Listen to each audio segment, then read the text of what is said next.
আমি জালেখাড়ি নলছিটি সোনার মানুষই বলবো। আমার স্বামীকে তিনবার সংসদে নির্বাচিত করেছে, আমাকেও 2বার। আমার সোনার মানুষদের দিকে সবাই ইনশাল্লাহ খেয়াল রাখবেন। মাননীয় স্পিকার, আমি প্রথমে ধন্যবাদ দেব আমাদের বাংলাদেশের প্রধানমন্ত্রী জনাব তারেক রহমানকে, যিনি আমাকে 2026 আমাকে নমিনেশন দিয়েছে, বিপুল ভোটের ব্যবধান রেখে আমাকে জালকাঠি নলছিটির সোনার মানুষ এমপি বানিয়েছেন। এই জন্য আমি জালকাঠি নলছিটির সোনার মানুষদের প্রতি কৃতজ্ঞ।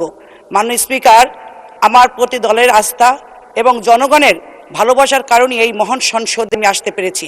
মাননীয় স্পিকার, এই 17 বছরে যারা প্রাণ দিয়েছে, আত্মবরণ করেছেন, তাদের বিশেষ সময় বিশেষ মুহূর্তে আমি তাদের আত্মার মাগফিরাত কামনা করছি।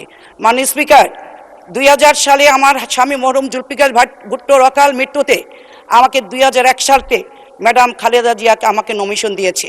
আমাকে সেই সময় আমি 2001 সালে নির্বাচিত হয়েছি, 2026 হয়েছি।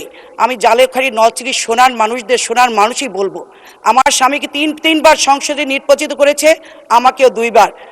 মাননীয় স্পিকার, আমি এই সোনার মানুষদের কৃতজ্ঞতা জানাই, কিন্তু দুঃখ লাগে মাননীয় স্পিকার, যখন সোনার মানুষদের মুখের দিকে তাকাই, না আছে উন্নয়নের। বিগত সরকারের সময় কোনো উন্নয়ন হয় নাই, হয়েছে লুটতারাজ।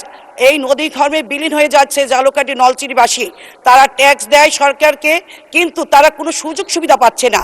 এইখানে মাননীয় প্রধানমন্ত্রী আছে, মন্ত্রী আছে, পানি সম্পদ মন্ত্রী, তাকে আমি বলবো বিগত দিনের সরকারের সেই ট্যাক্স মাফ করে নূতন করে ট্যাক্স দেওয়া হোক। মাননীয় স্পিকার, আপনার ধন্যবাদ। আপনি আমার জন্য দোয়া করবেন, আমার সোনার মানুষদের দিকে সবাই ইনশাল্লাহ খেয়াল রাখবেন। সবাই ধন্যবাদ। মাননীয় স্পিকার, আসসালামু আলাইকুম।